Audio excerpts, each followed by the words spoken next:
Okay, so for this class, we're going over Cicero, a couple of readings by him. Now, Cicero, I would say, doesn't really have a whole lot to offer as far as being an original thinker. I think his contribution is mainly, translating the Greek philosophers into Latin. And for the most part, sort of continuing their ideas or sort of, like I said, sort of translating their ideas into a Latin context. So keeping that in mind, I don't think there are that many, original ideas that Cicero has to offer. Possibly the idea of natural law, which is sort of a carryover from the Greeks, although they didn't maybe use that term explicitly. For example, Plato's idea of the form of the good seems to sort of imply the idea of natural law. And Aristotle speaks of it in certain contexts, but doesn't seem to really elaborate on the idea as much as we talked about last class. He does regard, political communities as being sort of a natural state for humanity.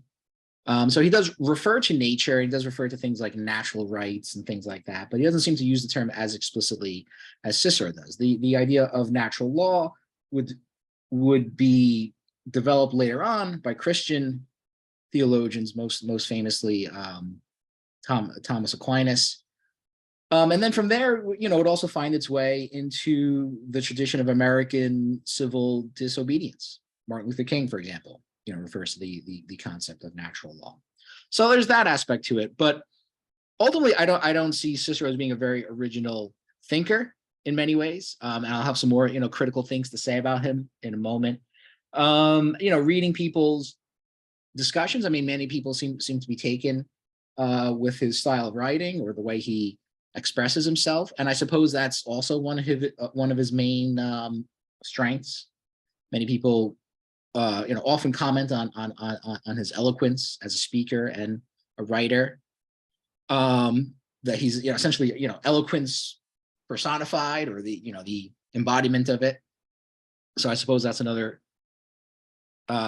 contribution of his. Though I think again, and for this class, I think I'll be spending a little more time talking about a lot of the historical context of this era, of the era that he lived in.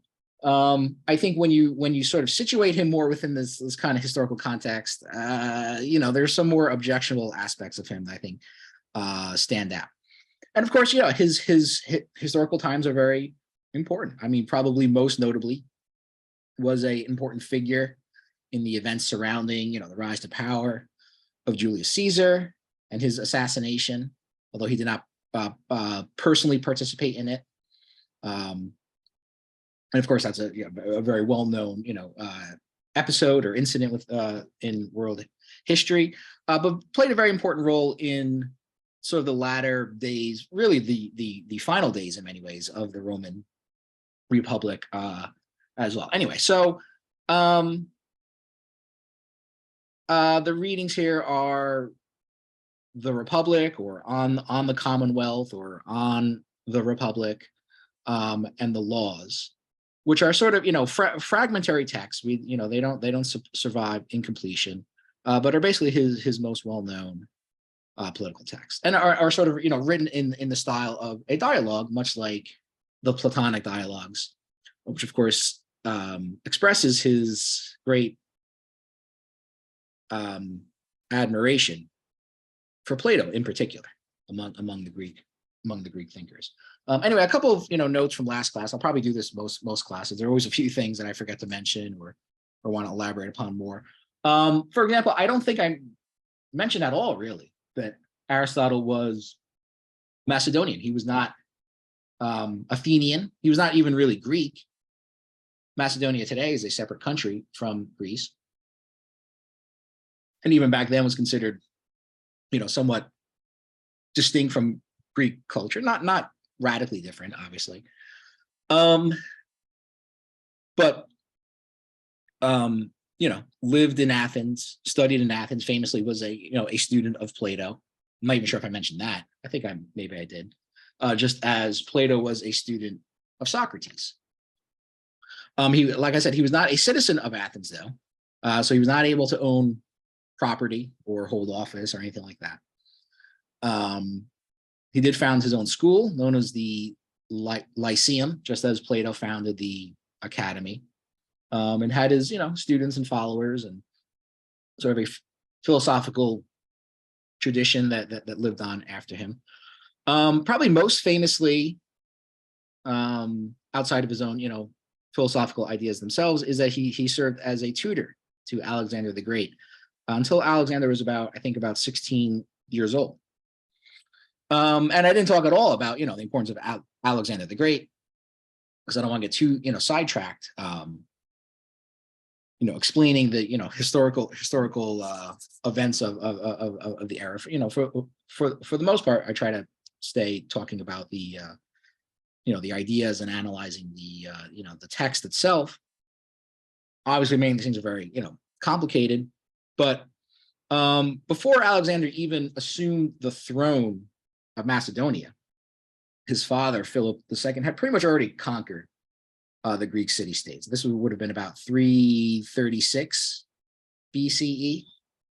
And then Alexander, of course, would inherit that and then sort of expand that even further, going to war against the Persian Empire, spreading as far east as India, in fact. And after his death in 323, essentially marks the beginning of what is often referred to as the Hellenistic period. The sort of spreading of Greek culture, essentially outside of Greece into other parts of the world, throughout North Africa, throughout the Middle East, or what some people refer to as the Near East. And I mean, that was essentially the extent of it. Then also, of course, to the west as well, throughout parts of Europe, but not much, maybe further than the Italian peninsula. And Alexander sort of had that in common with the Romans, in that although he was not Greek himself, sort of adopted Greek culture for himself, much as the Romans did. Like I said, I guess it's a testament to the appeal of Greek culture in many ways, that they saw it as sort of a valuable thing that they wanted to preserve in its different manifestations. A similar thing, I think, maybe plays out in China, where you see that Chinese culture has been conquered by foreign invaders, at least a couple times throughout its long history, maybe most notably by Genghis Khan and the Mongolians, and then by the Manchus in northern China. In both instances, even though they had essentially conquered China and established their own dynasty upon the imperial throne, basically adopted Chinese ways and Chinese customs and cultures for the most part. Anyway, so that's one maybe interesting parallel there. But anyway, after Alexander's death, there was a significant backlash against Macedonian influences, and Aristotle, as a Macedonian, basically had to flee Athens, fearing that there would be some reprisal against him, being that he was not only a Macedonian but basically a tutor, like I said, to Alexander the Great. And Aristotle himself died just a year later, in 322 BCE. So another thing maybe worth mentioning is that most, if not all, of the great works, the most important works in political philosophy, are basically written during times of political crisis. And Cicero is no exception to that either. Like I said, I mean, he's basically writing during a period of time where the Roman Republic is transitioning into the empire. After lasting, for a couple hundred years, the Republican institutions had persisted for quite a long time, up to this period of time. It's also true of Plato and Aristotle, who were writing, in the 4th century in Athens, which is basically a period of decline for Athens. Sort of the golden age of ancient Athens is the 5th century, generally speaking. It's what Aeschylus is writing, for example. The 4th century was, generally seen as a period of decline for Athens. They had lost the Peloponnesian War against Sparta. Socrates is put to death in 399 BCE. So, it's easy to gloss over that, 5th century, 4th century, it's just, doesn't take, it's not hard to just, condense these periods of time. But, again, that's a long period of time. Pretty much all of American history could essentially fit into the span, or almost all of it could fit into the span of 2 centuries. So Athens had changed a lot over this period of time. And again, by the time you get to the 4th century, it was basically going through a pretty prolonged period of decline. And so it's interesting that that's when, Plato and Aristotle really sort of write these works. It's almost as if that, these works are written maybe as some attempt maybe to kind of, stop this process of decline. If maybe for nothing else, maybe they want to preserve for posterity the kind of, accumulated wisdom maybe of that era, which is kind of, in many ways why we still study Plato and Aristotle and others, of course, is to sort of, tap into that political experience, that lived experience that they had back then, to see what we can sort of do with that, what kind of value we can, if there's any value that we can exploit from that. So it is kind of an interesting theme to think of, that most of I think pretty much all of the great sort of texts in political philosophy basically were written during a time of great political crisis. Anyway, so like I said, I don't think that Aristotle really I'm sorry, not Aristotle. I don't think that Cicero really has a lot to offer as an original thinker. And as you'll see, I have somewhat of a critical view of him in a lot of ways. But I thought it'd be interesting to talk a little bit about kind of the historical context during the times in which he was writing. And for this, one person who's written a lot about this is the economist Michael Hudson, who writes a lot about, who sort of started off as an economist writing about debt in the Third World, and is sort of a big proponent of the idea of debt cancellation, and has sort of parlayed this, or sort of, expanded on this into a sort of historical analysis of debt in the ancient world, which I think is very interesting. And he has sort of, written on this, for example, in this book, And Forgive Them Their Debts, Lending, Foreclosure, and Redemption from Bronze Age Finance to the Jubilee Year, in 2018. He's written a series of articles about this. The term "forgive them their debts" is actually a translation of the phrase "forgive them their sins." And this is a sort of a big thing that he takes issue with. He would argue that in the traditions of Judaism and Christianity, as well as other cultures as well, debt forgiveness, canceling of debts, was basically a fairly, regularized practice, something that had become sort of institutionalized within these cultures. And that over time, that's sort of, so for example, there are many references to it in Mosaic law, for example, the law of Moses, passed down by Moses. And that over time, this notion has sort of become muddied or distorted in many ways. And now when they, instead of talking about debt, they talk about something more, abstract, like sin. So it's an interesting, interpretation of that phrase. Now I included a link to him speaking here, which you can watch on your own time,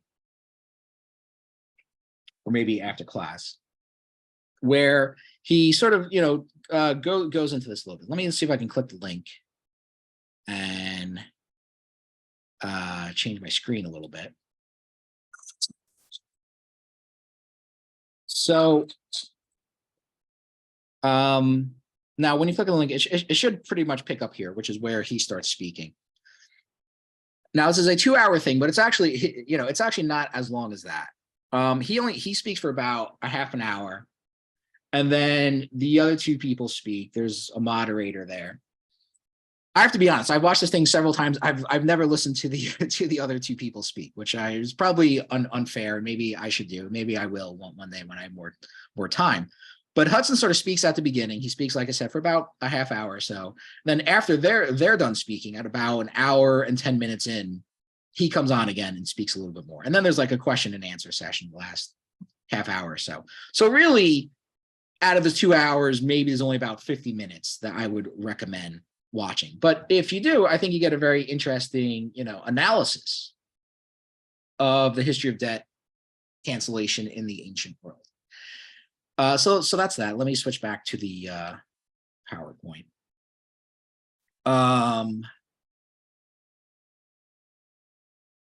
And again, what I think is interesting about this is that, normally when we talk about banking and finance and debt and credit and things like that, these are usually concepts that we associate with the modern world.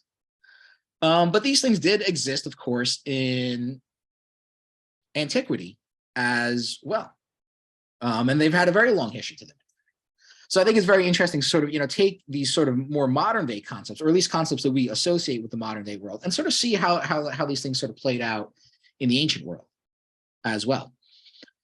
Essentially what Hudson's thesis is that in what he would call the Near East, or what we would maybe call the Middle East, this, again, practice of debt cancellation, like I said, was basically what was a fairly, routine feature of life.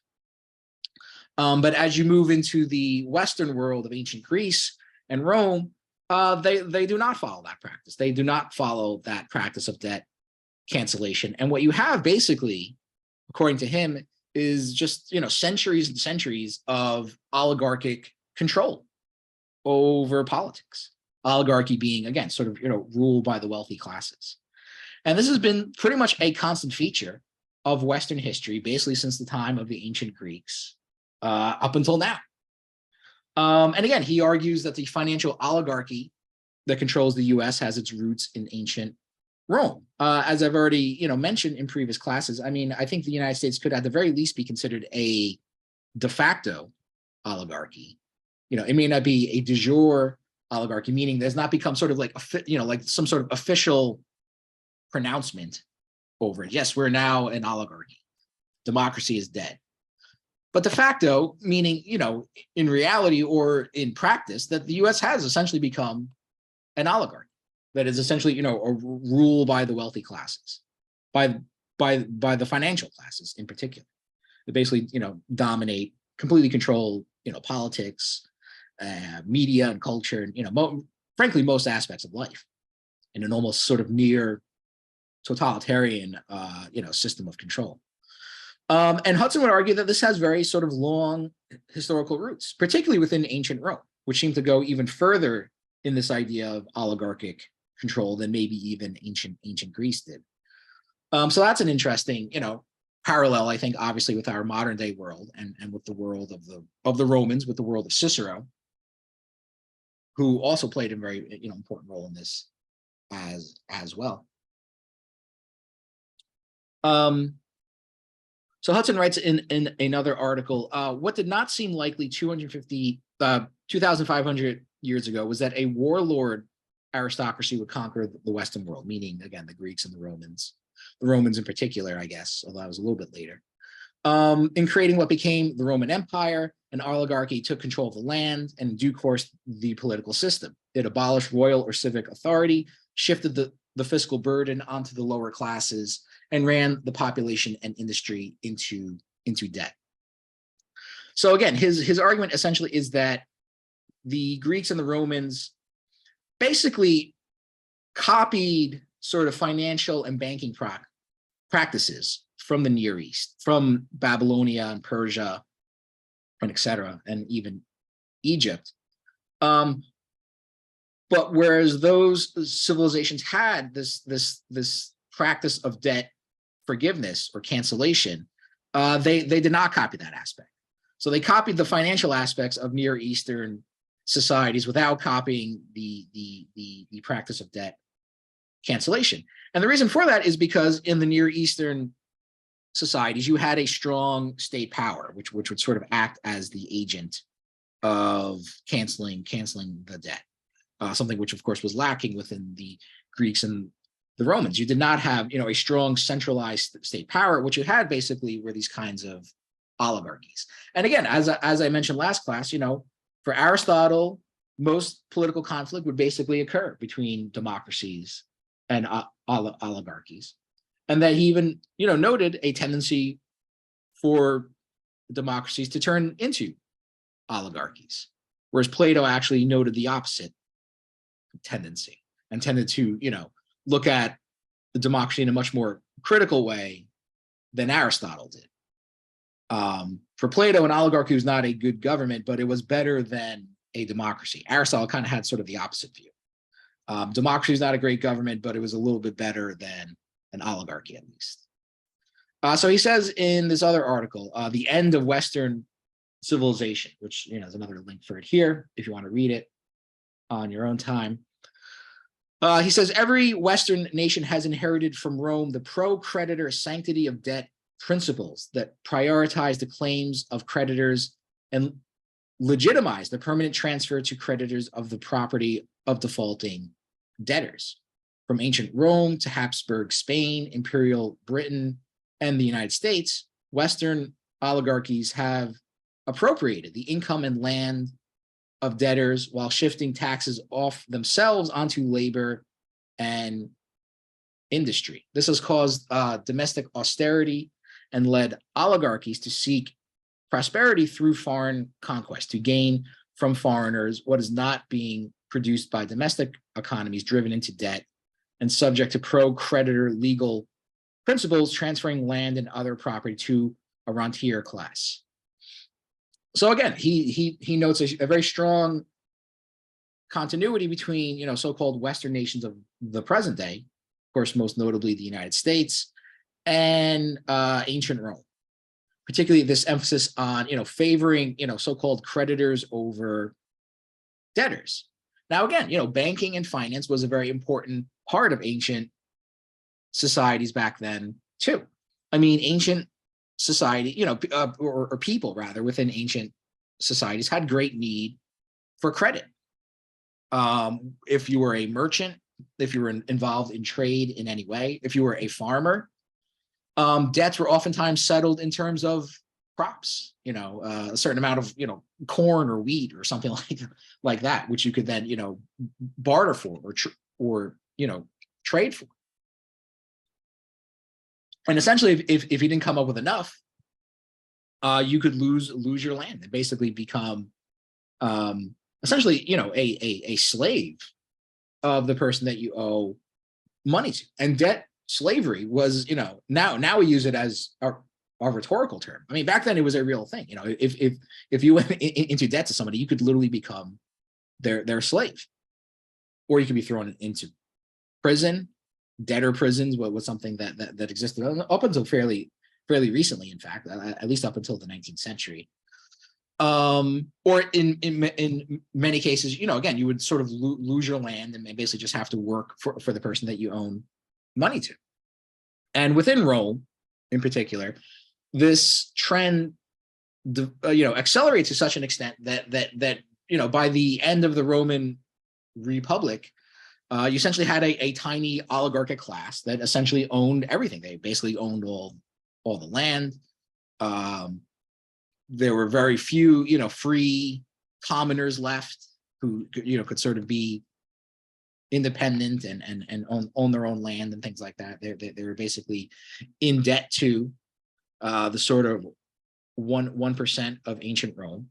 And again, Hudson argues this played a very important role in the transition from republic to empire, and really, even prior to that, led to the tremendous concentration of power within sort of the later period of the Roman Republic. So I think that's an interesting kind of historical context, an interesting way of sort of relating it to the present day that we live in. And this idea of a rentier class are basically, and this is something that Adam Smith talks about, for example. These are people that essentially don't produce anything. They don't essentially earn an income. According to Smith, they are people that live off of rent, but also, interest, again, creditors, money lenders, people who are not producing things or, creating things, but simply just sort of, living off the productivity of other people. And it's quite shocking to many people to find out that, Adam Smith, who of course is mostly known as being, the great advocate of a capitalist market economy, did not like bankers at all, in fact. So, finance basically as this sort of, parasitic force, which essentially, diverted resources away from industry. He was, of course, a great advocate of industry and manufacturing and things like that, and wanted to encourage that as much as he possibly could. And so that landlords who, again, extracted rent, and bankers who lived off of debt and interest payments and things like that, were things that were basically inhibiting the growth of industry. Anyway, so Hudson sort of explores this through the course of his book and several articles that he's written on it. Again, like I said, in ancient Sumer or Mesopotamia, in Egypt and Babylonia and Assyria, debt cancellation was a regular practice.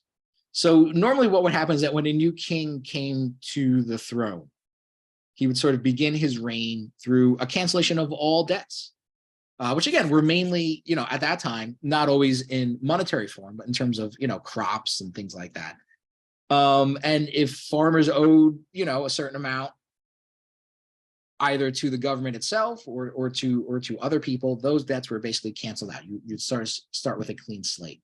So, for example, when Hammurabi came to power in 1750 BCE, so we're going back pretty far now, he issued a cancellation of debts when he first took the throne.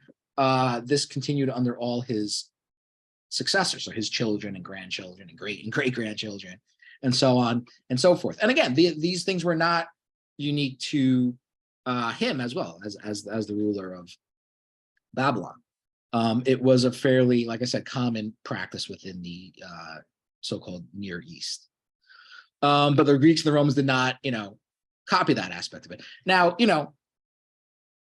what Hudson is arguing here essentially is that, you need basically a strong state power, a strong state authority to basically regulate the oligarchic classes, to essentially regulate the power of the financial classes. And with that lacking, it becomes very easy for these financial classes to basically sort of take control. Now, if you watch that video lecture of his, he makes several interesting points. One of the things, and several things which, kind of contradict our, common view of history, right? One of the more interesting things that he points out is that the pyramids, according to him, were not built with slave labor. Of course, this is the common image that we have of these things. For him, this was basically just a giant collective works project that people were, freely entered into, and was supported by the state. It did not require, thousands of enslaved laborers to build these things. He mentions that the Rosetta Stone, this famous artifact, which translated or helped people translate ancient Egyptian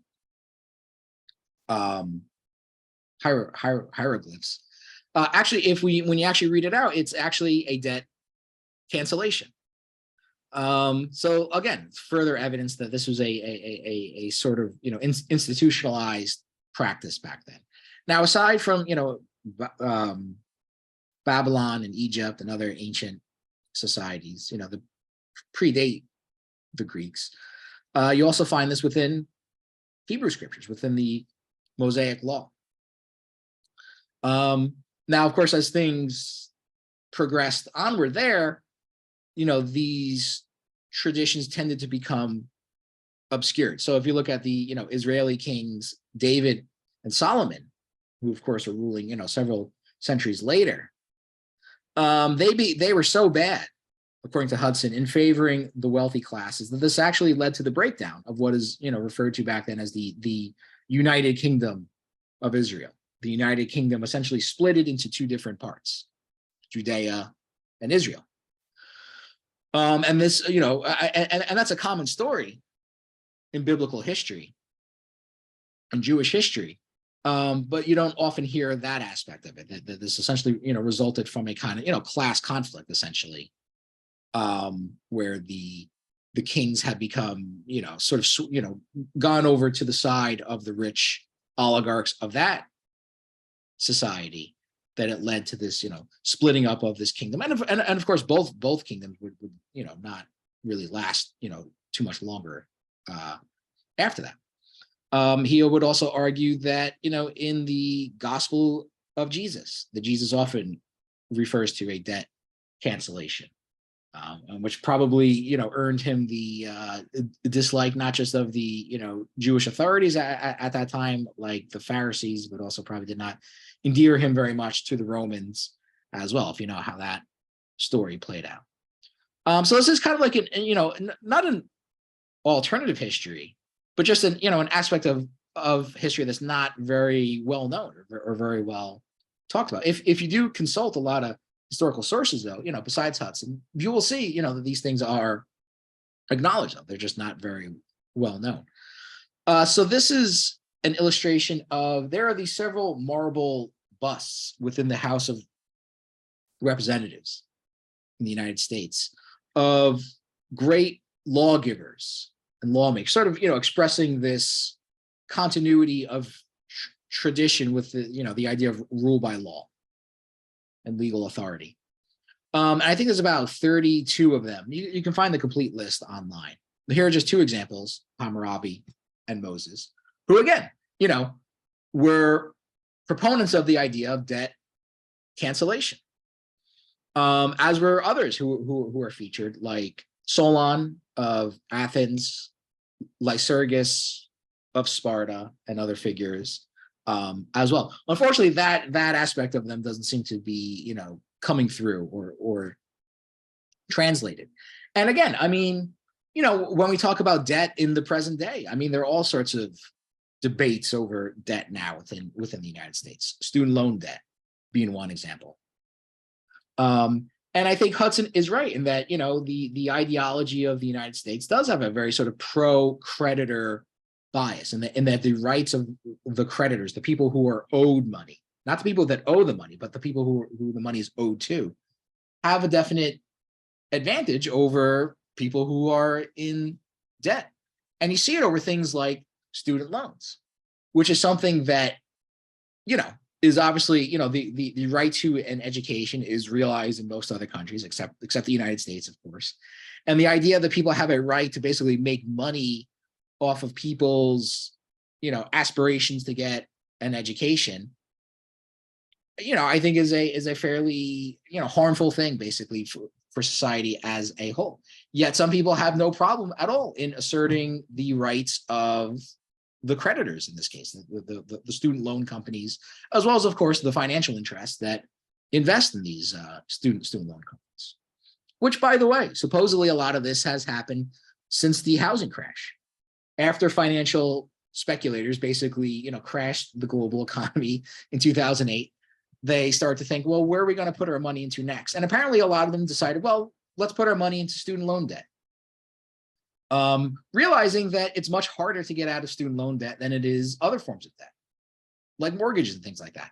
For most other types of debt, the United States does have, bankruptcy laws and things like that. But student loan debt, for example, does not fall into that. You cannot declare bankruptcy as a way of getting rid of your student loan debt. Something to keep in mind, obviously, right? As people are, facing the constantly, escalating cost of college and higher education in general. Keep also in mind that, many public colleges in the United States were free for long periods of time. Besides teaching at Rutgers, I also teach some classes at CUNY, the City University of New York, which is made up of, several different colleges within New York City. Basically, they were all tuition free.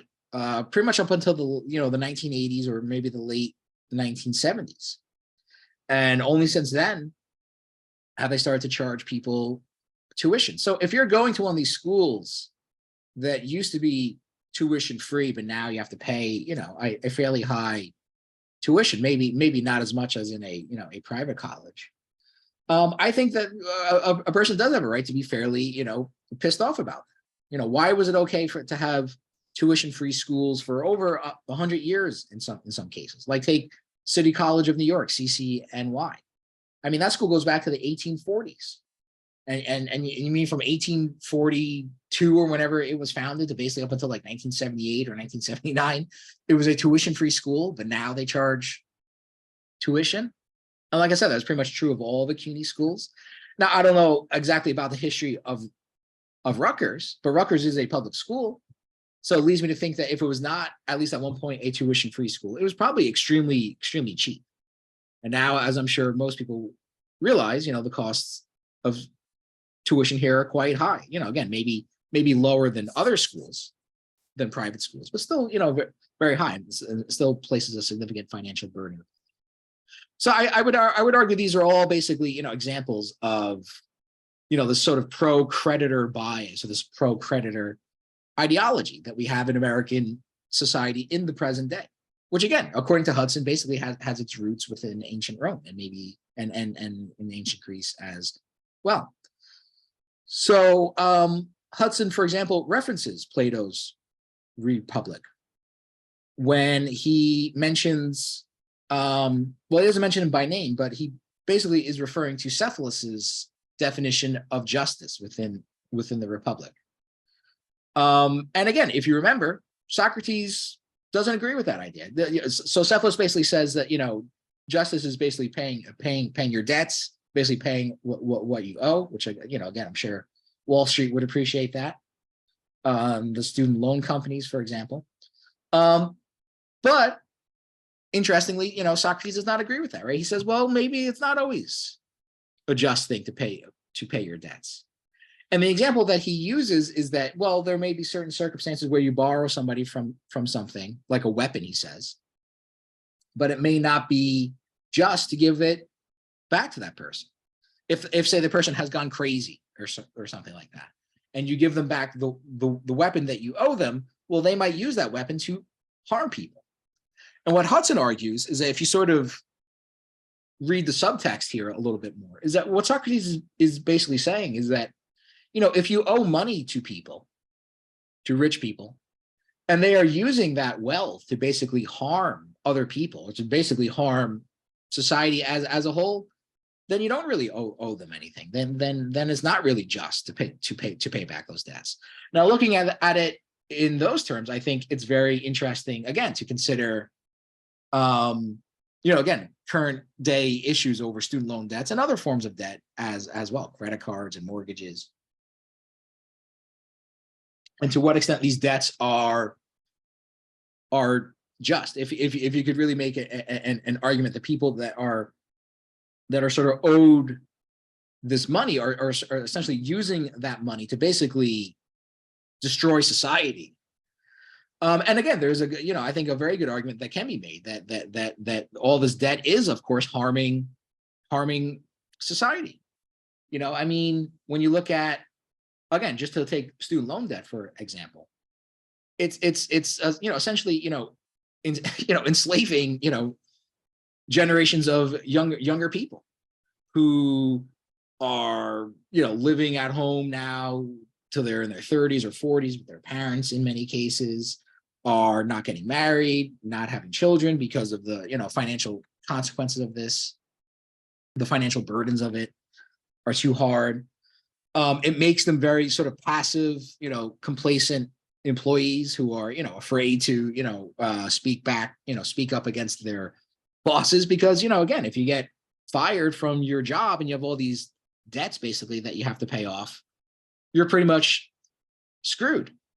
And that's a point that Hudson makes as well, is that, all this debt that people are trapped under, is essentially aiding the exploitation, the process of the exploitation of labor. It's making it easier for employers to basically exploit labor because they're just, terrified basically of, standing up to their bosses in any way. So I think, there's a very good argument that you can make that all this debt is basically having a severely harmful effect upon society, even aside from the fact that, it clearly goes against the tradition of free, public education within this country.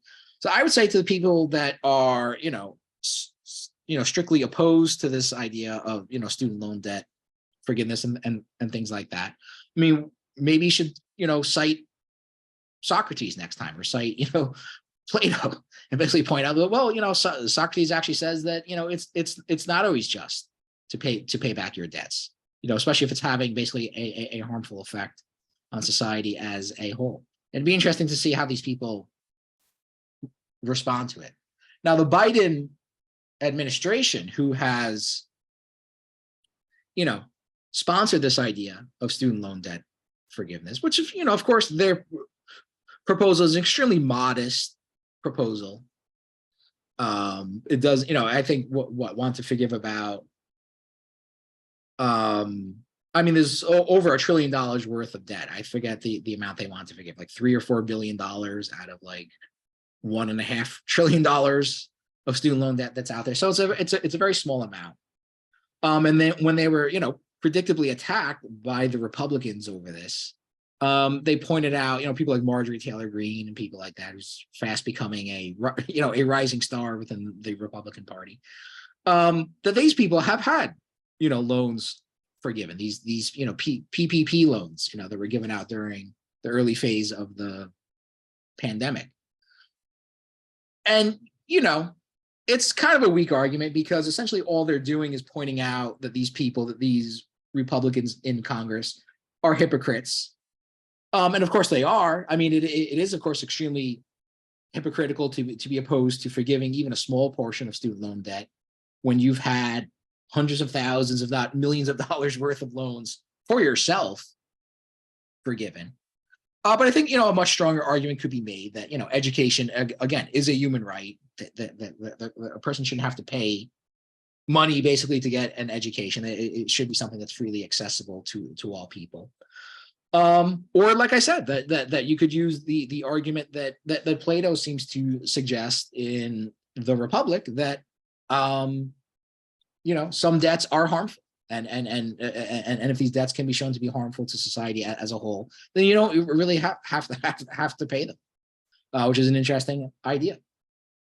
Anyway, so the Greeks, maybe more so than the Romans, were a little more cautious over the notion of so-called wealth addiction.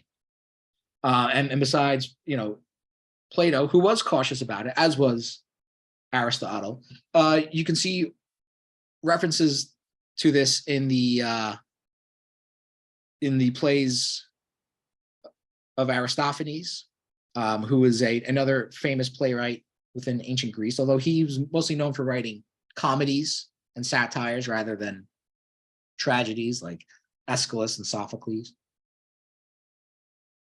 And then the poems of Solon as well, who, like I mentioned a moment ago, was a very important Athenian leader, essentially, helped create democracy within Athens, and sort of, laid down that kind of, established that political order. He was not the first ruler of Athens, but he did sort of establish the basis of democracy there. So he also was a poet as well. And this is one of his poems. The man whose riches satisfy his greed, which is the title of the poem and also the first line of the poem. So the man whose riches satisfy his greed is not more rich for all those heaps and hoards than some poor man who has enough to feed and clothe his corpse with such as God affords. I have no use for men who steal and cheat. The fruit of evil poisons those who eat. Some wicked men are rich, some good men poor, but I would rather trust in what's secure. Our virtue sticks with us and makes us strong, but money changes owners all day long. So fairly clever play. And again, I think the meaning of it is fairly clear, but, basically saying that, people who just sort of lust after wealth all day long are really, the worse off than people who are just, sort of content with a more sort of moderate standard of living. You don't want to be poor, of course. You want your basic needs taken care of and secure. But these people who just, lust after great wealth and fortune, Um, I'm certainly not the first person to think that there's something wrong with that. I mean, this actually is an idea that you basically find throughout history. I mean, the people who aspire to be billionaires are basically like, megalomaniacs or something. They're like, James Bond villains, come to life. I mean, these are people who are not just trying to live a comfortable lifestyle, but people who want to use their wealth basically to control other people. And I would say that's essentially, what the meaning of this poem is. So here's a reference from Aristophanes in his play Plutus, also known as Wealth, or basically a translation of that word. So he writes, look at the orators in our republics. As long as they are poor, both state and people can only praise their uprightness. But once they are fattened on the public funds, they conceive a hatred for justice, plan intrigues against the people, and attack the democracy. So again, fairly clear there.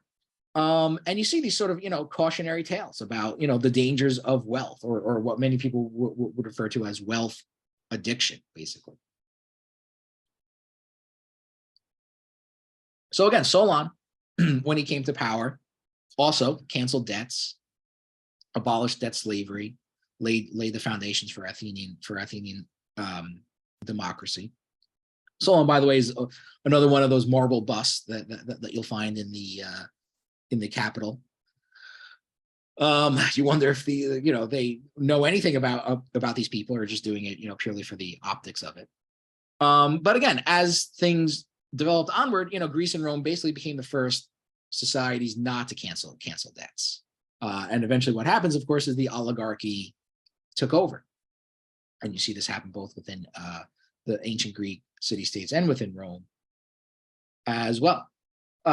So Hudson mentions a famous Greek military tactician, although he doesn't mention him by name, and I tried finding the exact reference, but I couldn't find it. The idea is simple enough, and I think, obvious in a sense, but this military strategist advises that if you want to conquer a city, promise to cancel all the debts, and the people will flock to your side. So if you're trying to take over a city, all you have to do essentially to take over the city is to free the people from the debt burdens that they're under, and most of the people won't even resist you at all. All will be left are basically the ruling class and their mercenaries. The average people aren't going to want to fight for you. On the other hand, if you want to defend the city, you better do the same thing. If an invading army is coming along, you're gonna have to do something to basically motivate the people to fight for you. Another thing that Hudson points out, and again, I mean, this is a very sort of interesting take on history, in that that old saying that history is written by the winners, I think is very true here, in that who we sort of look at as the good guys and bad guys throughout history is very much sort of influenced by the perspective of the people who are in power. And again, according to Hudson, the Greek tyrants are basically the good guys. So here we have this idea that tyranny is this bad thing, but he's saying if you actually look at the people who are called tyrants back then, they were the people who were, again, canceling the debts, trying to redistribute the land, and things like that. So, for example, the Greek tyrant Cypselus, who was a tyrant in 7th century Corinth, for example. Yeah, Jerome? Can you hear me? Yes. So I think it's interesting because it also reminds me of all this controversy between Cicero and Caesar, because Cicero is a firm believing Republican. He believes in, well, shall we say, the institutions, the order of things, whereas Caesar, he wants to destroy things, but on the other hand, he's kind of pushing against a corrupt Senate. And what you think about, is the tyrant a good person? Is the tyrant somebody who is serving the interest of the people? So should we prioritize the institutional order and the rule of law over the interest of the people. And I think there is a something in parallel between Calypsis and Caesar. Yeah, there is. In fact, yeah, Caesar was also one of the people that was trying to cancel the, debts and redistribute the land. And we sort of see how he's remembered throughout history, which maybe is a little more, I guess some people, I don't know, maybe admire Caesar. I'm not quite sure, but usually I would say he's tended to be portrayed as sort of a villain, a dictator, someone who was, lusting after power and things like that.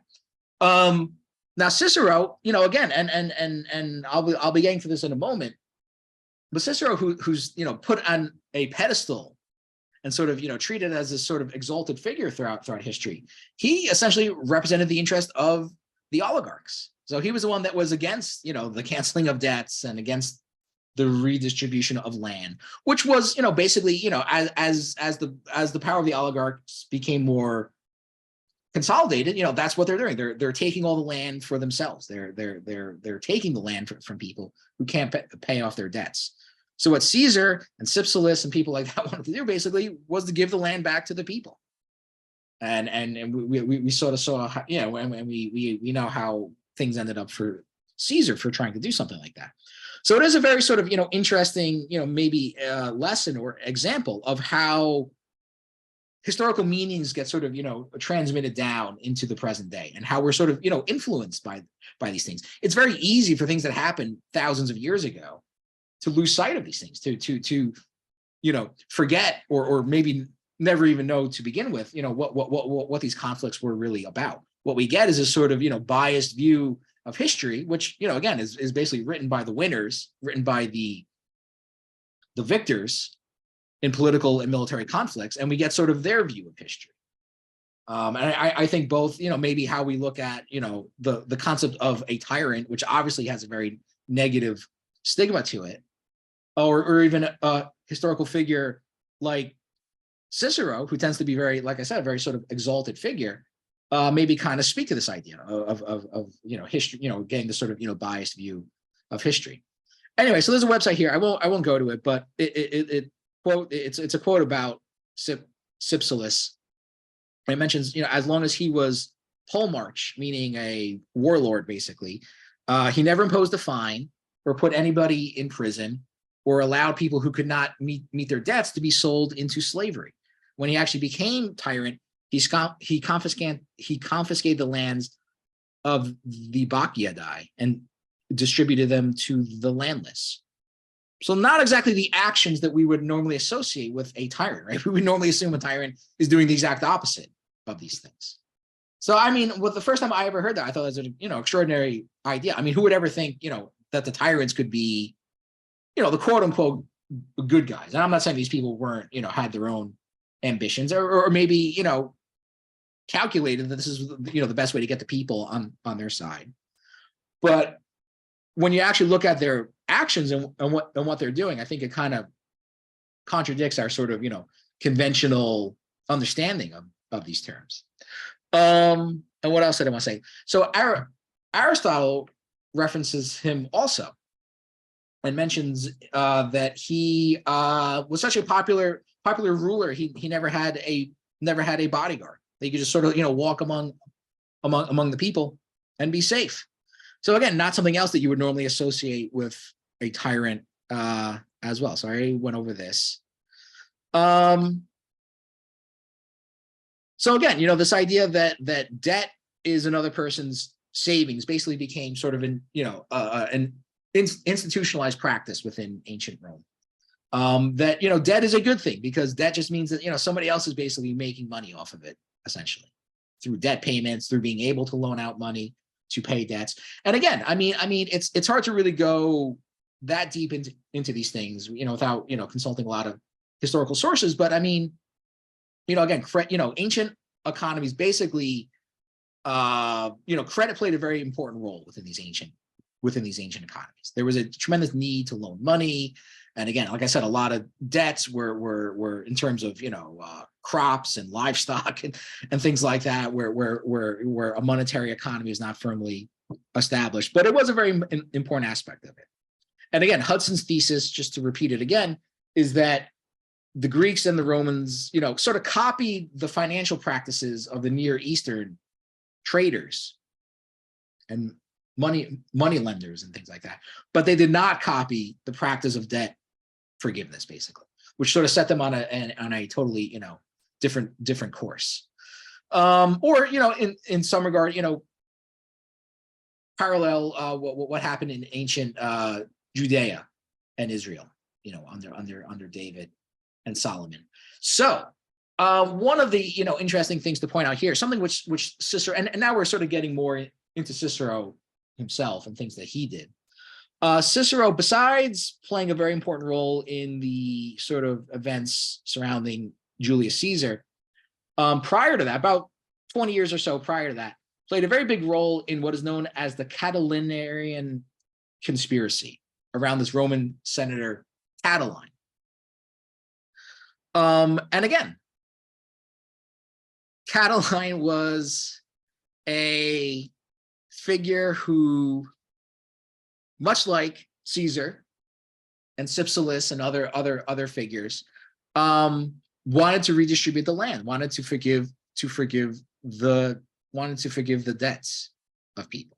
Which again, by this time, by 63 BCE, again, even fairly conventional historical sources will point out the massive debt crisis that basically existed in Rome during this period of time. They oftentimes don't go that deep into it and explain like how it happened, but they'll at least acknowledge that there is a massive debt crisis. Is that most people within Rome were in debt, private debt, as opposed to public debt, which was also becoming an issue, but mostly because of the Roman wars, which is again also gets left out. I read some right-wing sort of interpretations of this, before class, and they would have you believe that the reason that the Roman state was in debt was because they were, having too many parades and bread and, circuses for the Roman people, which of course was an issue, but obviously the biggest thing was the foreign wars, which the Romans were, pretty much constantly fighting.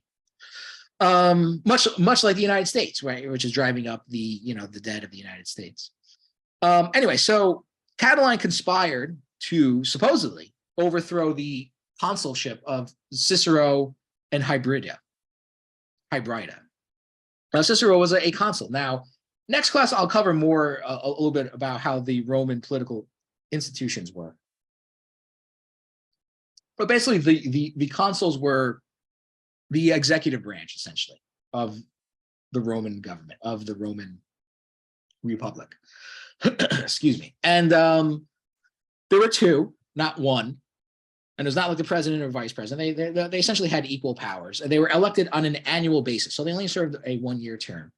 And essentially they would command the Roman military for the most part. You also had the Roman Senate, which our United States Senate is modeled after.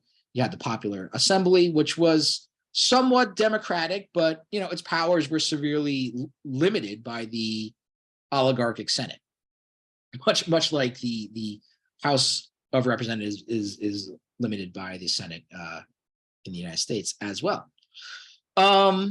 So again, Catiline's plot. So Catiline tried to become consul himself, was denied, and then apparently created this conspiracy. And as part of it, he enlisted indebted farmers and other people who were in debt as part of his plot to basically seize power. His stated goal was, again, to cancel the debts, to redistribute land. The plot, of course, was foiled by Cicero, who exposed it. Now, here's an important thing about Cicero, right? For all his talking about virtue and things like that, Cicero participated in this event a lot, and even up to basically ordering the execution of the supposed conspirators without trial. I mean, you got people being put to death without any trial. Kind of goes against everything that Cicero is talking about, and of course, one of the major themes here is that political practice should be guided by political philosophy, right? This is one of Cicero's signature ideas.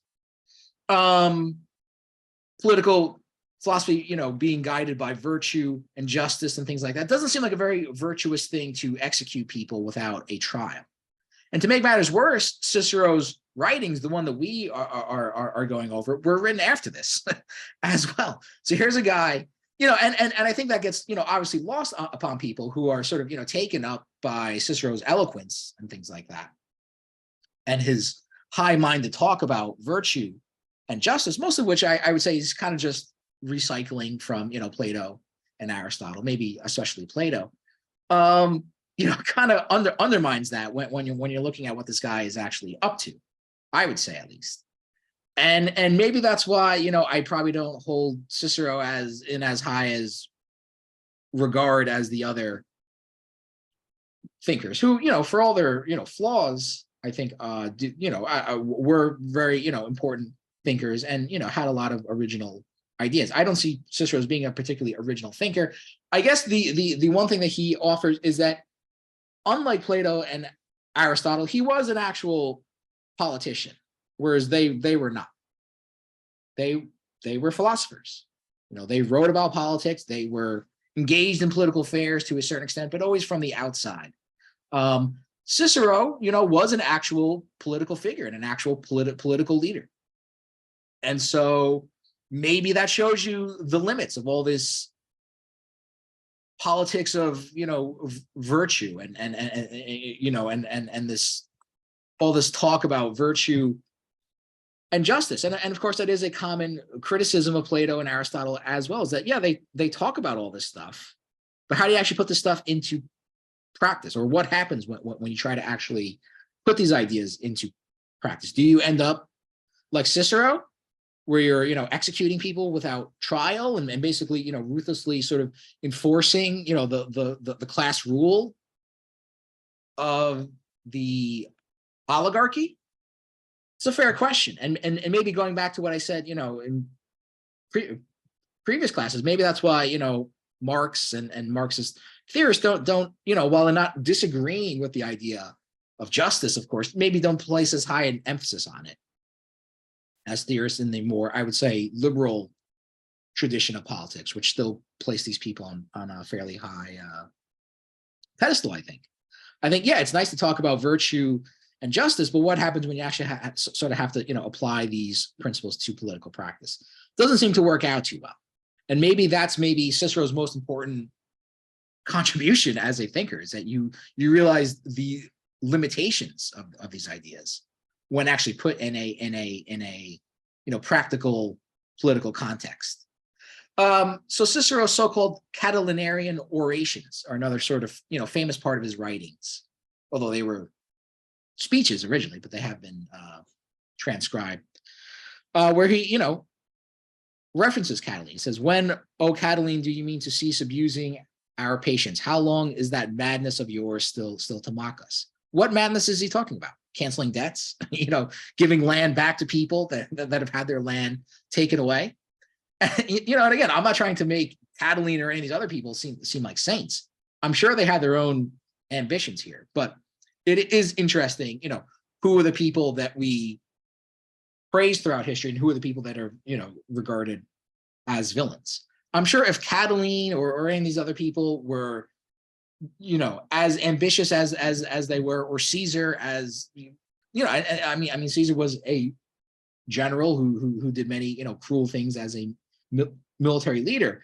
But if he only did those things in pursuit of the class rule of the oligarchy, we would probably look at these people in a much. We would probably look at them more like Cicero than as the actual villains of history.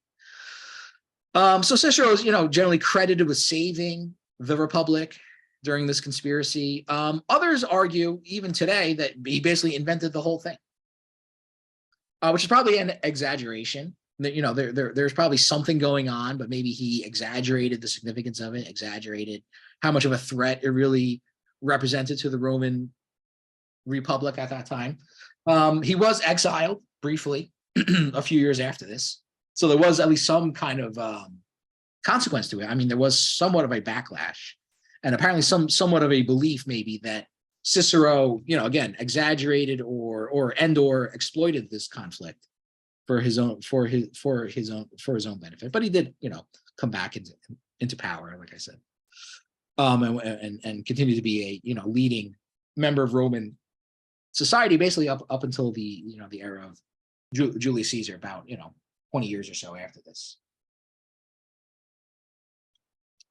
20 years or so after the Catiline conspiracy.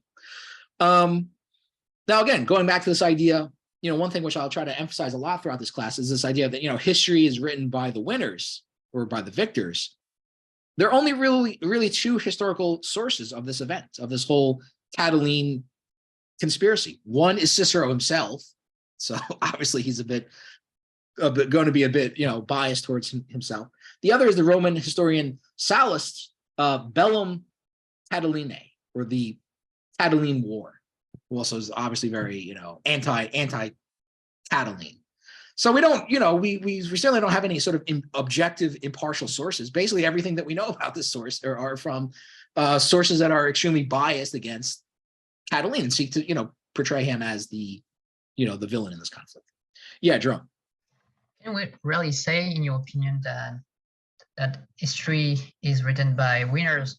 Because I think the first military historian was Thucydides, who was Athenian and who had lost the war. So can we really say that history is written by winners?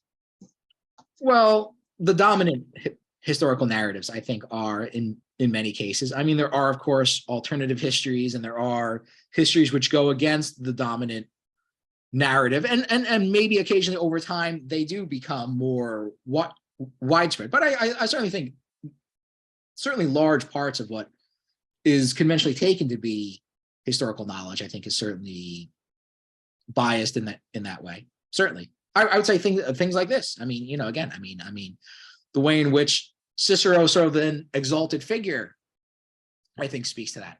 I mean, Cicero's kind of a prick, kind of a creep. I mean, he's a guy that sort of talks all this talk about virtue and things like that. Meanwhile, you see what he's actually doing. He's executing people. He's again very ruthlessly enforcing the class rule of the Roman oligarchs. I mean, Cicero should be looked at as a villain, but he's not, because he's on the side of the powerful. He's on the side of the oligarchs who continue basically to run things. So I think there's something to be said for that. But yes, I mean, there are ways that which you can sort of combat that dominant historical narrative, but it's hard, and it takes a very long time to kind of change those historical meanings. Yeah. Well, I certainly understand your way of shifting the perspective, because it's true that, well, a lot of people were trying to protect the interests of the people, and like Caesar, Catilina, sorry. Catiline. I think that's an interesting way of shifting the historical perspective. On the other hand, well, I'm a bit uneasy with that, in the sense that from my own perspective, as somebody who likes to join the French military, I pretty much live by the motto "Sedant armatogae," the weapons bows before the toga, and I'm pretty uneasy with the idea of letting somebody, how should I put it? Well, going beyond the institutional and republican order in order to achieve some results. I mean, revolutions are part of history, and sometimes you have to go beyond the institutional framework. But on the other hand, I'm pretty uneasy, because sometimes you have dictatorships which goes into power, and even though they serve some interest, to some extent, the interest of the people, and that's a good thing, they bring with them the end of the rule of law and that kind of things. Yeah, I guess there's really a debate between to what extent you want to protect the order and equality in society. Mm-hmm. Well, I'll say that, yeah, I do think that Hudson sometimes maybe speaks a little too approvingly of like strong state power. Hudson, I believe, is a Marxist economist, but of sort of the more Leninist variety of Marxism, which, you know, is advocates for a sort of a strong state power. I mean, for example, you know, he speaks somewhat approvingly of you know, Chinese autocracy under Jinping, for example. And I think those are problematic ideas. I mean, you know, how great was Hammurabi? I mean, like, you know, I don't know if you really want to make a you know, how strong of an argument you want to make for that. On the other hand, you know, I mean, the institutional order that existed around Hammurabi did have things like debt forgiveness. So it was a question of a different institutional order, which did allow for things like that, and which Hudson would argue was pretty successful for the most part. I mean, you really have to go back, you know, now we're talking like thousands of years, you know, like thousands of years even before the Greeks and Romans in some cases. But these were sort of long-standing social orders which existed for a long period of time. As far as, you know, to what extent is it okay to defy the current institutional order? Yeah, I mean, that's a very tricky question. I would say, though, that, you know, Cicero, although he probably sincerely wanted to preserve the Roman Republic, probably helped, whether he realized it or not, you know, seed the ground for the later transition into the empire. I mean, the empire essentially comes about just a few years after Cicero's death, and you know, Hudson and others would argue that that transition really came about because of the tremendous concentration of power. So, you know, they may have been trying to preserve the institutional order, but because there was a, you know, essentially a bad institutional order, or an institutional order that favored the interest of the wealthy, that it later undermined itself. It sort of created these, you know, the you know, sowed the seeds of its own destruction, basically. So I think that there has to be sort of a qualitative question of what kind of institutional order is being preserved here. Is it an institutional order that basically, you know, favors consistently, you know, the interest of the wealthy over the poor? And I think there's a good argument to be made for that, you know, certainly in the case of Rome. So there's a famous illustration, you know, this is, you know, exaggerated depiction of Cicero sort of standing here with his arms spread out, denouncing Catiline, sort of sitting there by himself. Catiline was a Roman senator. Cicero was as well, but you know, like, again, at this point, was serving as a consul within Rome, who I believe, if I'm not mistaken, were usually taken out of the Senate, but maybe not in all cases. Anyway, we'll talk more about the Roman political institutions next class. But this is, you know, again, a sort of a fanciful exaggeration of that. Another thing that Hudson refers to is what is called the Asiatic Vespers. This is actually several years before the Catiline conspiracy. In 88 BCE, Roman and other Latin speakers living in Western Anatolia, which would now be Turkey, were massacred by forces loyal to Mithridates VI Eupator, the king of Pontus. And again, here's another thing which is, you know, sort of taken out of historical context, where you think, well, all right, this sounds horrible. All these poor Latin speakers were massacred by these people. But apparently what led up to this conflict was that, here again, you know, the Romans were sort of, you know, spreading their financial power, basically, and you know, enslaving the people there by economic means. And this was sort of a reaction to that. So this was sort of, you know, in reaction to, of course, Rome's, you know, spreading political power and financial power at this time. Interestingly enough, the Romans had originally encouraged a puppet state known as Bithynia to attack the kingdom of Pontus, which I think, you know, is kind of an interesting contrast as well. We think of the United States oftentimes sort of, you know, working through these kinds of puppet states or proxy states, basically, as a way of sort of, you know, advancing their own foreign policy interests. Basically, the Romans were doing sort of the same thing. The Mithridatic Wars from 88 to 63 BC, basically, you know, lasting basically up until the Catiline conspiracy, is known as one of the bloodiest conflicts within Roman history. But again, also sort of, stemming from these economic conflicts in many ways. So now we get up to Caesar. So, again, this is probably what Cicero maybe is most well known for, at least as far as a politician, other than the Catiline conspiracy. But I think obviously Caesar is obviously a much more well-known figure in history. So Caesar basically also tried to cancel debts and redistribute the land as well. Now he was opposed in this by Crassus, who was also the richest man in Rome, by the way, and by Pompey. And the three of them made up what is known as the first triumvirate. So there's this idea that, again, as the Republic is increasingly declining, mainly due to this, massive concentration of wealth and debt. There are these different experiments basically to try to, preserve Republican rule for a little bit longer. And one was sort of, this sort of three-way power sharing agreement by these three men, which of course did not last very, very long at all. And of course, obviously ended up with Caesar being victorious, but his victory itself was very short-lived. Now this is from a more conventional historical source, like I mentioned earlier, not by Hudson, who's kind of a radical economist, but it does mention that citizens in Rome and Italy were suffering terribly under massive debt, and the population was on the brink of violence at any given time. By the time he arrived in Rome, clearly happy with Mark Antony's performance, Caesar had to deal with the debt crisis. Though some push for cancellation of all debts, it likely would have been an economic disaster.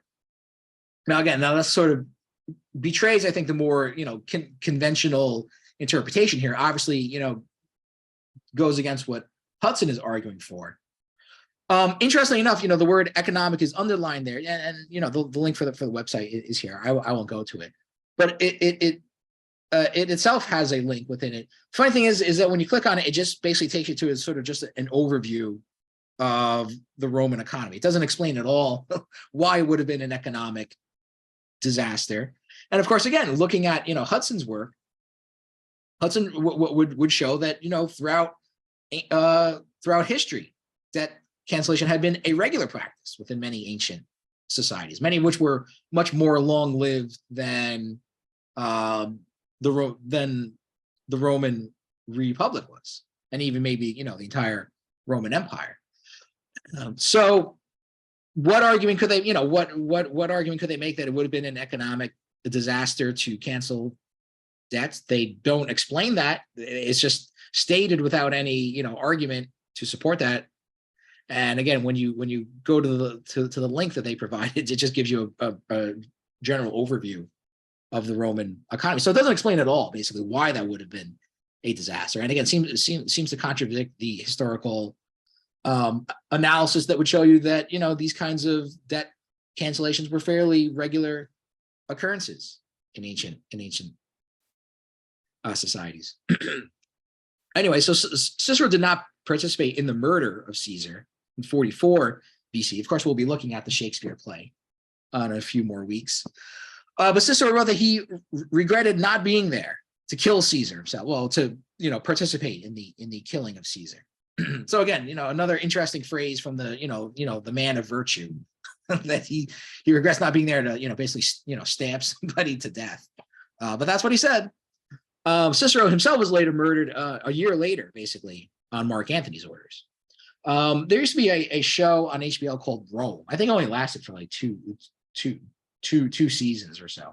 It was a very expensive show because of all the effects, I guess, that went into creating a realistic looking ancient Rome. But a lot of it deals with these events, the death of Julius Caesar and things like that. It was kind of an interesting show. Like I said, it didn't last very long. Now, of course, jumping ahead of a couple of hundred years, Roman civilization later collapsed, leading to feudalism and the Dark Ages. And again, so not too long after this, Caesar's nephew Octavian would become the first Roman emperor, Augustus, renaming himself. But Augustus, again, kind of seeing what happened to his uncle, did not, push for cancellation of debts, did not, really upset the power of the oligarchs. And so, was allowed to continue to rule and to, wield power, but with the support of the oligarchs in Rome. So, again, Hudson makes that argument that, again, this very concentration of wealth actually, undermined the Republic and led to the creation of the Roman Empire. So again, I mean, Cicero, despite his efforts to preserve the Republic, was actually doing things that basically led to the death of the Republic, which I think is another important thing that should be kept in mind. The scene of Cicero's murder by Apollo is pretty interesting, in my opinion. You mean the scene from the TV show? Because there is a scene like that where we do actually see Cicero get murdered. Yeah, that was a good show. But like I said, didn't last too long. Anyway, so the Roman Empire later on expands so much that it actually becomes divided into the Eastern and Western Roman empires. So the Roman Empire that we think of is basically the Western Roman Empire. The Eastern Roman Empire, later known as the Byzantine Empire, based out of Constantinople, does resume many of these sort of Near Eastern practices of debt forgiveness and things like that, and thrives much longer, lasts several centuries, after the decline of the Western Roman Empire. Another point made by Hudson, which again I think serves the point that this idea of essentially balancing out the power of the the economic elites is essential for the maintenance of society. That societies collapse essentially when the economic oligarchs gain too much power, and that is something which I think can be confirmed through multiple historical examples. You can see it in Rome, you can see it in Israel and Judea, you can see it, or you can see the opposite. Societies that have long histories of stability, where there was a institutionalized practice of debt forgiveness and cancellation. So Rome overtakes Greece, obviously. The Roman Republic is founded in 509 BCE, basically lasts until 27 BCE. This is when Octavian becomes essentially the emperor. So again, another thing which we're normally conditioned to think is a bad thing is that prior to the establishment of the Republic, Rome had these sort of 7 legendary kings that reigned from 753 to 509 BCE, and again basically protected the people from the oligarchy back then, as when the Republic was formed. And it took a long period of time, because the Republican institutions was sort of formed as this kind of what people would today call a kind of class compromise between the oligarchs and the commoners, which if I haven't mentioned it by now, of course in Rome the common people were known as the plebs or the plebeians. The oligarchs are basically known as the patricians back then. But those are those are sort of the two dominant classes within ancient Rome. But again, gradually over time, especially as Rome expanded, it became more of a military power. More and more power flowed to the oligarchy, which again essentially undermined the Republic and basically led to the creation of the empire. So again, 509 BC is when the Republic is founded. I mean, that's if we sort of overlap this with ancient Greek history, I mean, this is prior to even really the sort of golden era of Athens, right, in the 5th century. 509 would be the 6th century. If I haven't mentioned that, I mean, that's probably one of the odd things about these calendars, right, is that when we're going by BCE, which used to be BC, before Christ, and then AD, the year of the Lord, they still follow that, but now they've changed it to BCE, before the Common Era, and CE, the Common Era. But when you're going, in before the Common Era, you're essentially counting down, right? You're counting down basically to the year 1, and then when you get to the year 1 CE, then you're counting up. So I think most people probably know that, but if I haven't pointed that out, before now, it's probably one of the odder things about this, system of tracking dates and things like that. But anyway, so so Rome 7 Kings 753 BCE, it happens earlier than the foundation of the Roman Republic in BC, which the foundation of the Republic is earlier than the Punic Wars, which is essentially where Rome becomes basically, a power. So now we're in the 3rd century. Athens has, sort of, its glory days are behind it. This is even after the era of Alexander the Great, the late fourth century. So by the time you get to the 3rd century, this is essentially where, Rome is beginning to make its play to become the big sort of, power within the war. And of course, fights a series of wars with Carthage. By 146 BC, Rome had conquered basically the Greek city-states. So from that point onward, basically they were under the control of the Roman authorities. Like I said earlier in class, Greek culture continued to thrive, much as Alexander, had sort of adopted Greek culture as his own. And the Romans did. And probably the most famous example of that is that the Romans basically copied the Greek pantheon of gods, right? Except they renamed them. Zeus becomes Jupiter, and Apollo becomes, who does Apollo become? It's not Mercury, that's Hermes. God, I forget off the top of my head what Apollo's name is in the Roman pantheon.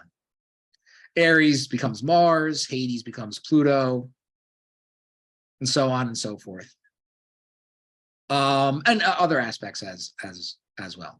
Athens is later sacked by the famous Roman general Sulla in 86 BCE, which sort of leads to them sort of bringing even more aspects of Greek culture into Rome during this period of time and after. So again, the Romans also basically copied the leading philosophical schools of the Greeks. Stoicism, which was probably the most popular Roman school of philosophy back then, although it was actually developed by the Athenian philosopher Zeno.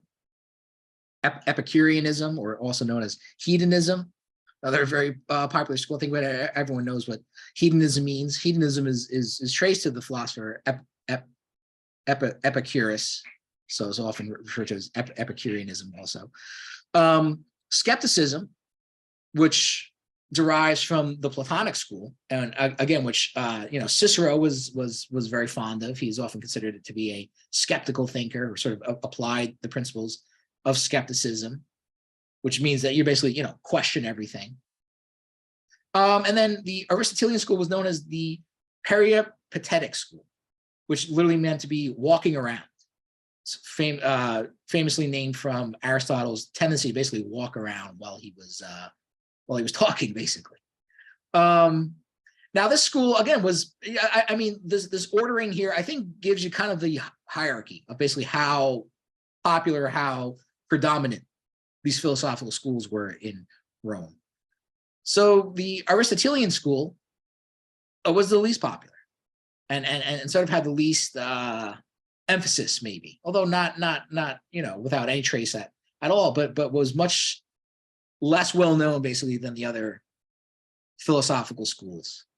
And basically what that, what became sort of identified with the Aristotelian school was basically, observation, analysis, kind of going back to that, famous painting of Plato and Aristotle, where Plato's sort of gesturing to the sky and Aristotle sort of laying his hand over the ground, signifying his emphasis on, knowledge comes to basically, observation and things like that. Now, again, like I mentioned, Cicero's philosophy as a thinker, I don't personally think he contributes very many original ideas for the most part. Probably his biggest legacy as a thinker is that, political philosophy should guide political practice. This philosophy is based on the idea of justice, which he gets from Plato, which, apparently includes executing people without a trial. Can't help myself, but, include things like that. And like I also said, the idea of natural law is also an important concept, and maybe not completely unique to Cicero, but maybe the idea that he tends to get most identified with, I guess you could say. Now, what is his legacy basically as a thinker?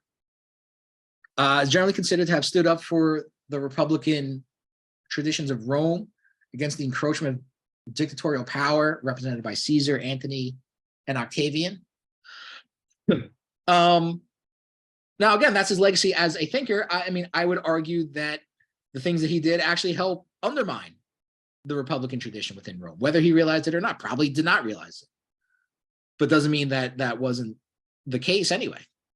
Particularly by, sort of, ruthlessly, very, violently, let's say, enforcing, class rule, which basically, contributed to the breakup of the Republic and the establishment of empire. And of course, many people often compare American history to Roman history and see a similar thing playing out, that the Republican traditions within American society are collapsing under the enormous weight of class contradictions and things like that, leading to the development of a kind of new imperial power, which may have already, taken place. I think we're sort of living in the aftermath of something like that. I don't even think this is something that's emerging. I think it's something that's basically already happened within the United States.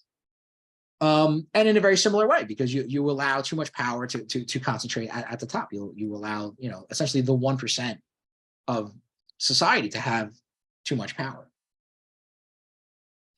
and too much wealth, which is basically the same thing. Anyway, he's also credited with preserving Greek philosophy and in Rome. So that's important, preserved many of the, because of course many of the ancient Greek texts have been lost. So at the very least, I guess you could say that he played a very important role in preserving many of these texts. Probably also the reason why, a lot of these texts go by their Latin names. Like, for example, it was brought up, why is Plato's Republic referred to as the Republic? I would say that, Cicero probably had a big role in that. And later on was important influence on the Renaissance humanists like Petrarch and Dante. And of course, the Renaissance was, essentially about rediscovering the ancient heritage of the Romans. A good amount of it actually been, preserved in the eastern part of the empire, which would now be, sort of come under the sway of the Islamic world. Not everybody, appreciates Cicero. Machiavelli, who's another important, Renaissance thinker of that era, hated him, probably because of his emphasis on virtue and things like that, that virtue should guide political practice, which is completely antagonistic to Machiavelli's approach to politics. Although maybe, Machiavelli would probably approve of how, Cicero actually, acted in a political role, not his actual political philosophy. And again, Cicero is very influential on the American founders as well. For example, John Adams writes, "As all the ages of the world have not produced a greater statesman and philosopher united than Cicero, his authority should have great weight." And Adams himself was a conservative. So I think that kind of gives you a sense of who tends to idolize him, or who tends to very, exalt him and put him on a high pedestal as a thinker. But again, also speaks to this idea that, basically what people really are drawn to Cicero about is that he was, not just a detached philosophical thinker, but somebody who actually, wielded, political power as well. So I think it speaks a lot to that. Jefferson also cited him as an influence, who was more, liberal than Adams was, also had an influence on the French Revolution as well, which was a bourgeois revolution. At least that's the common interpretation of that. Not everybody, though, besides Machiavelli, idolized Cicero. Engels referred to him as the most contemptible scoundrel in history. So precisely for, this idea that, speaking all of this talk about virtue while actually sort of, again, preserving, the class rule of the upper classes within Rome. And I couldn't find a quote by Marx on Cicero, but Marx and Engels generally, thought the same way on most issues. So I would imagine Marx probably had a similar estimation of Cicero himself. Now, last few comments I'll make before I end things is sort of, again, a more extended meditation on this idea of the idea that history is written by the winners. And I've taken a couple of quotes from the early 20th century literary critic Walter Benjamin, who himself had a very interesting life. He was a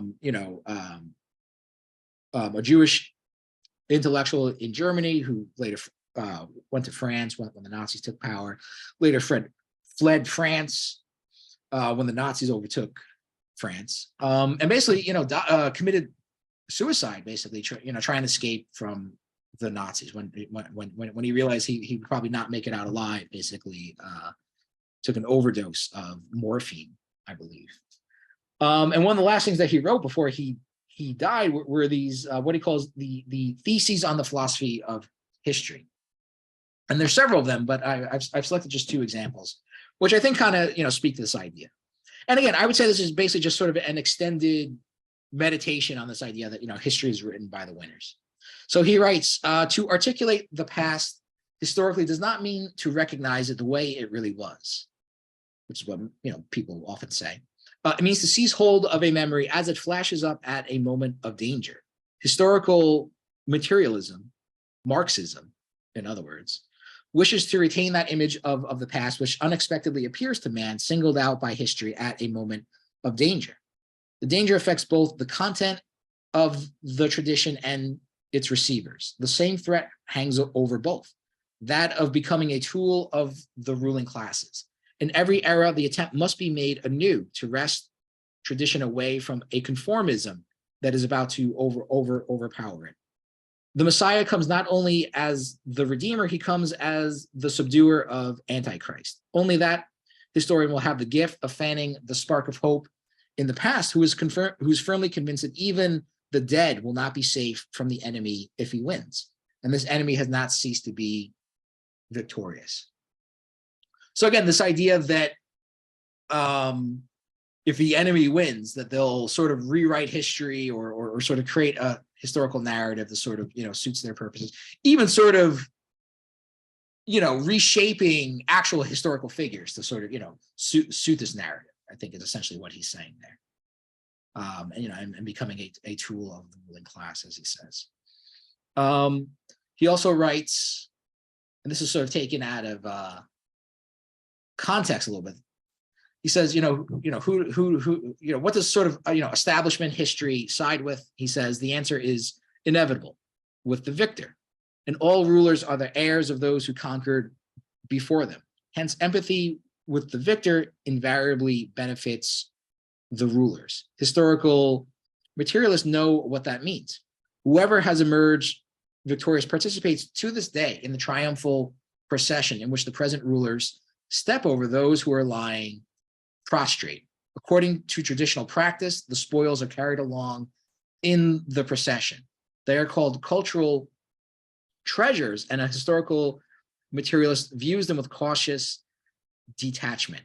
For without exception, the cultural treasures he surveys have an origin which he cannot contemplate without horror. They owe their existence not only to the efforts of the great minds and talents who have created them, but also to the anonymous toil of their contemporaries.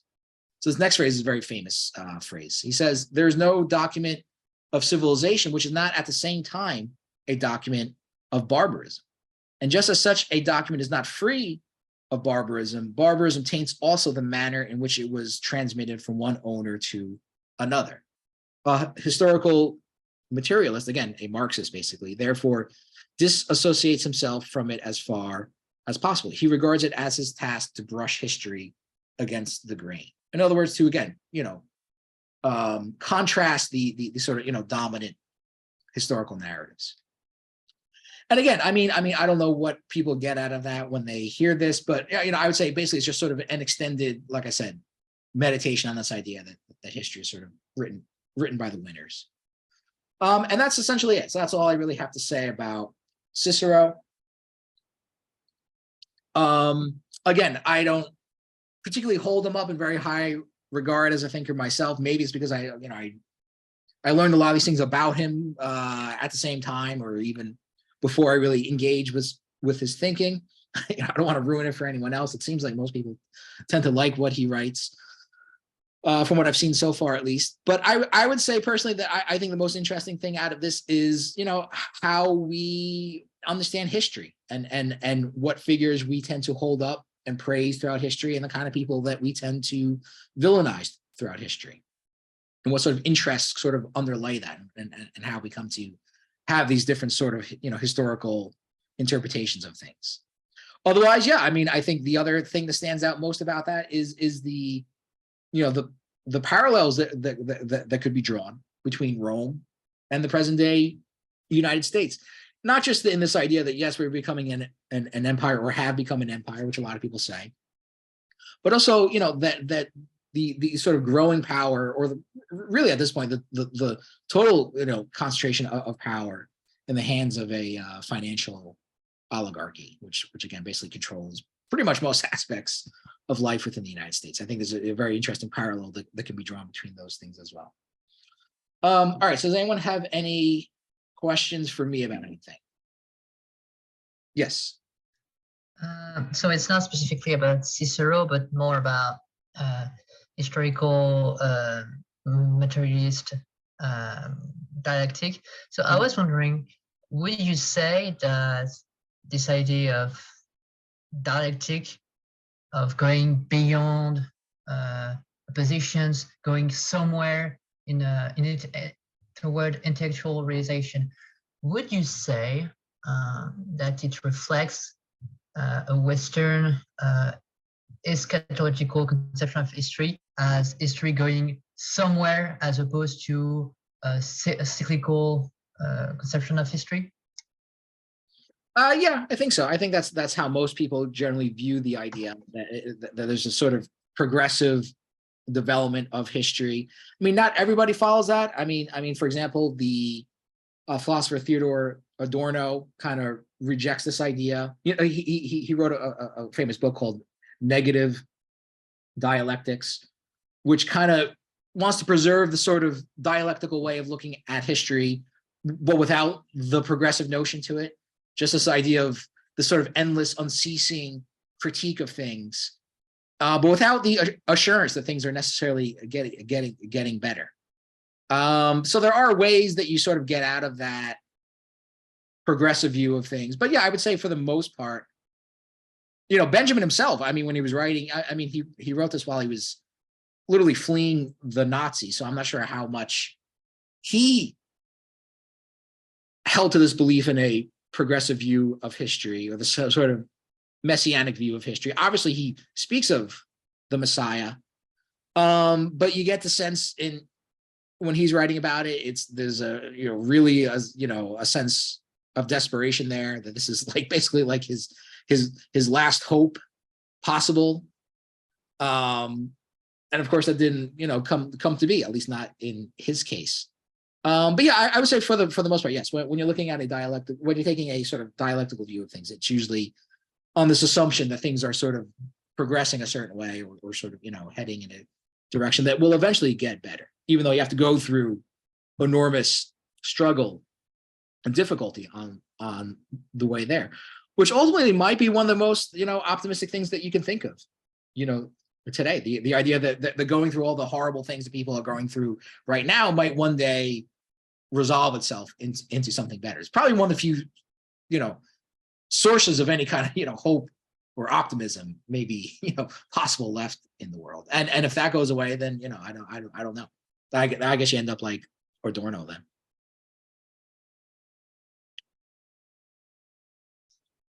Yeah. So another thing I was wondering about, well, cards on the table. Even though I recognize flaws in Cicero historical legacy, I'm very interested by his approach of things.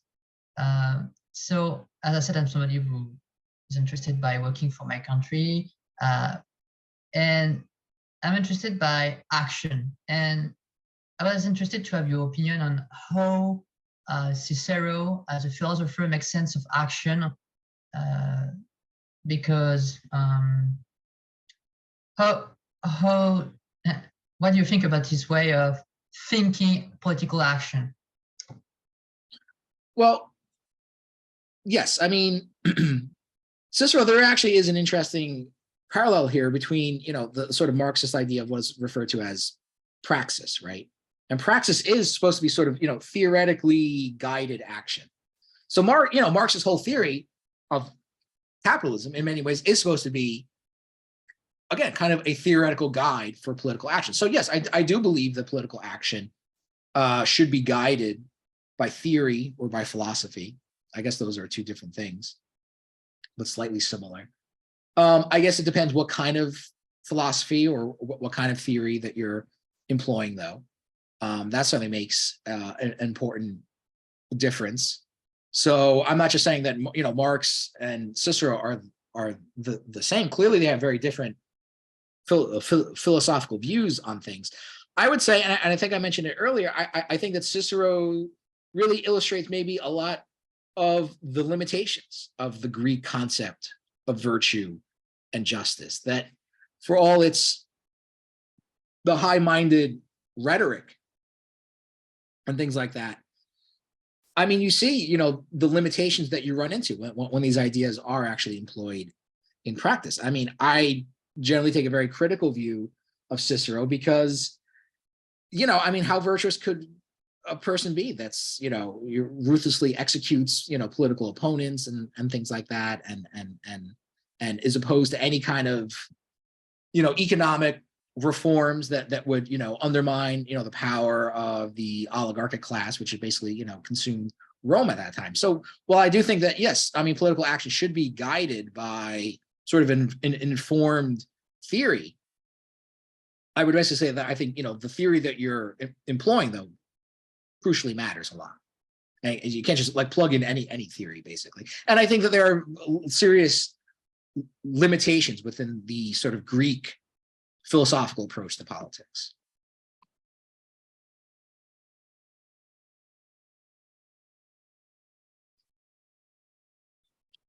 Okay. Yes. Can I ask you a question about the paper? Sure. So when we wrote to each other by mail, you told me that it would be good if I would think about a thesis statement. So my question is it supposed to be an affirmation, or can it be formulated as a question? Because I'm interested by the relation between the so-called notion of necessity in times of difficulties with justice and role. Mm-hmm. But I'm not myself convinced that necessity is a thing. So I'm more trying to counter question this notion than actually making a statement. So how could I possibly approach this question, in your opinion? Yeah, well, I think you could do it either way. I mean, you could deliver a statement that you try to prove throughout the paper, or I think, yes, you could also pose it as a question that you'll try to answer during the course of the paper, but hopefully by the end of it have, an answer to it. All right, thanks a lot. Sure. Okay, so if there's nothing else, then I guess we'll break for now, and we'll pick up next week. All right, so take care. Have a nice day. You too.